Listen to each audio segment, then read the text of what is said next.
ಅಲ್ಲಿ ಆ ವಿಷಯ ಮರೆತುಬಿಟ್ಟೆ. ಆತನಿಗೆ ಕಾತರಪಟ್ಟು ಎಲ್ಲ ವಿಚಾರವನ್ನು ಮರೆತುಬಿಡಬೇಕು. ಅದು ಏನು ಅಂತ ಹೇಳಿ ದೀಪ, ಮೊನ್ನೆ ಕೆಲಸಕ್ಕೆ ಅರ್ಜಿ ಹಾಕಿದ್ದಾರಲ್ಲ, ಅದು ಇಂಟರ್ವ್ಯೂ ಕರೆದಿದ್ದಾರೆ. ಈ ನನ್ನ ನೊಂದ ಮನಸ್ಸಿಗೆ ಏನು ತಿಳಿಯದಂತಾಗಿದೆ ದೀಪ.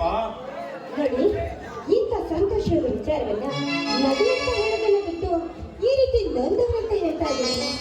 ಒಂದು ವೇಳೆ ಈಗಿನ ಉದ್ಯೋಗ ಸದ್ಯಕ್ಕೆ ಆದ್ರೆ ಆ ದುರ್ಗಾ ಪರಮೇಶ್ವರಿ ಕೃಪೆಯಿಂದ ನನ್ನಷ್ಟು ಸಂತೋಷ ಪಡೆಯಲು ಯಾರೂ ಇಲ್ಲ. ಸಂತೋಷವಾಗುತ್ತದೆ ದೀಪ. ಅಲ್ಲಿ ನೋಡುತ್ತೀಯೇ, ಬಾನೆತ್ತರದಲ್ಲಿ ಹಾರುವ ಬೆಳ್ಳಕ್ಕಿಗಳ ಸಾಲು ಆಕಾಶಕ್ಕೆ ಹೂವಿನ ಹಾರುವಂತೆ ಎಷ್ಟೊಂದು ಸುಂದರವಾಗಿ ತೋರಿಸುತ್ತದೆ. ಅಯ್ಯೋ, ಇಲ್ಲಿ ನೋಡು ದೀಪ,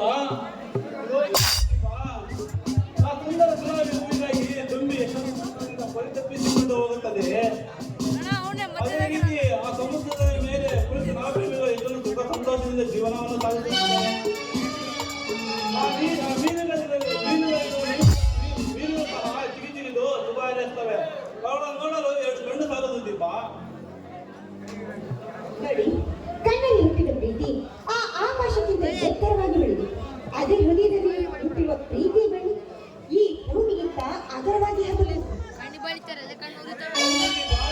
ಇಂತಹ ಆಡಂಬರ ಪ್ರೀತಿಯನ್ನು ತಾಳಲಾರದೆ ಹೃದಯದ ಗೂಡೆಂಬುದು ನನ್ನ ಕಟ್ಟಿದ ಕನಸುಗಳಿಗೆ ಬೇಗನ ಬಂದು ಹಂಚಿದ ಬಾಗಿಲತೆ.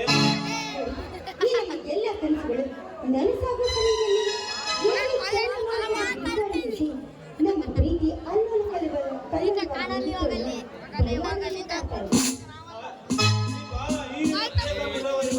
ಆ ರೀತಿ ಆತಂಕ ಎಂದೆಂದು ಪಡಬೇಡ. ಆ ಅಲೆಗಳಿಗೆ ಅಡ್ಡಗಟ್ಟಿ ನಿಂತು ದಾರಿ ಹುಡುಕಿ ಪ್ರೀತಿ ಎಂಬ ದಳ ಅರಮನೆ ದಳ ಸೇರಿಸುವ ಭಾರ ನನ್ನದಲ್ಲಿರತ್ತೆ. ಆದ್ರೆ ನೀವು ಏಕೆ ಹೋಗಿ ಅಂತ ಹೋದ್ಮೇಲೆ ನನ್ನ ಅಣ್ಣಲ್ಲಿ ಬೇರೆಯವ್ರ ಜೊತೆಯಲ್ಲಿ ನನ್ನ ಭಯ ನನಗೆ. ಆ ರೀತಿ ಆತಂಕ ಎಂದೆಂದು ಪಡಬೇಡ. ನನ್ನಿಂದ ನೀವು ಮುಗಿಸಿಕೊಂಡು ಬಂದು ಮರುತ್ತವೆ ನಿಮ್ಮ ಅಣ್ಣನ ಹತ್ರ ಬಂದು ನಮ್ಮಿಬ್ಬರು